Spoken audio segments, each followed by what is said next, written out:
Hello and welcome back. I'd like to follow up what I had just mentioned in the previous video about that space ignored between our thoughts and feelings. And I would like to use the example of fear. Oftentimes people comment and talk about our fear response. And for me, I've always wondered, with our fear response, they say we have fight or flight or freeze or engage. And I always thought, what other options is there? Basically, it says we have this fear and we can do anything with it. And so looking closer and really looking at what are the beliefs and values and memories and experiences and traumas, all that hidden space stuff, that is how we decide how to manage our fear power. And so we have fear and it just gets our body prepared to work. And then we think, how are we going to manage this?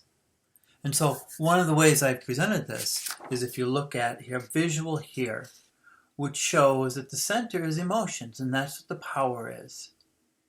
And we take that power and we create a fear response of fight or flight or freeze or engage.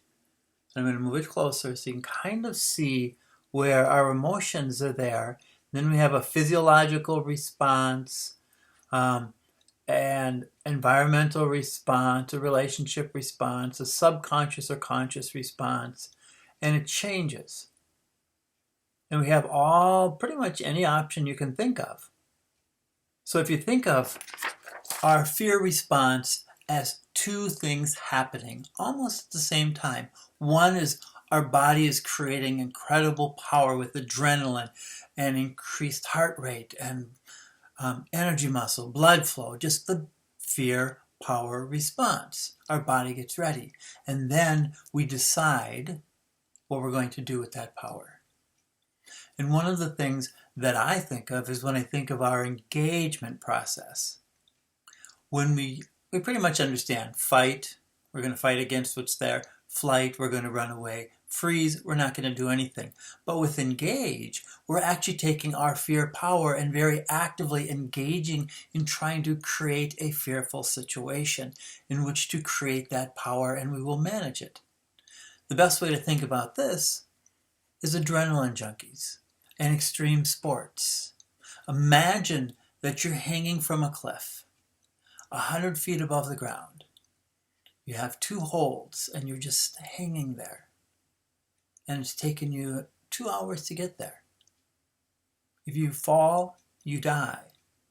And yet, it's like you use that fear to propel yourself and skillfully move forward until you reach the top. Me, if I was there, I would die. I don't have those skills to manage that power or manage that climb. And so you can go through all those different ones. People who deep sea dive, people who bike, extreme mountain biking, hang gliding, bungee jumping. You can go on and on where people are actively seeking out situations to create that fear power, and then they learn how to manage it and use it to their own enjoyment. They're engaging with the fear versus running away, versus fighting it, versus freezing. And so one of the things is really looking at, well, what is all of that ignored middle space? How do we create the fear? What is our beliefs, our values? And so those are the things that when you start looking at as emotions as power and our thoughts as direction, we start really exploring this whole new world that's been there forever, but we haven't really given it much consideration. So I hope that makes sense. I look forward to doing one more example about that, and we'll move forward. Thank you very much.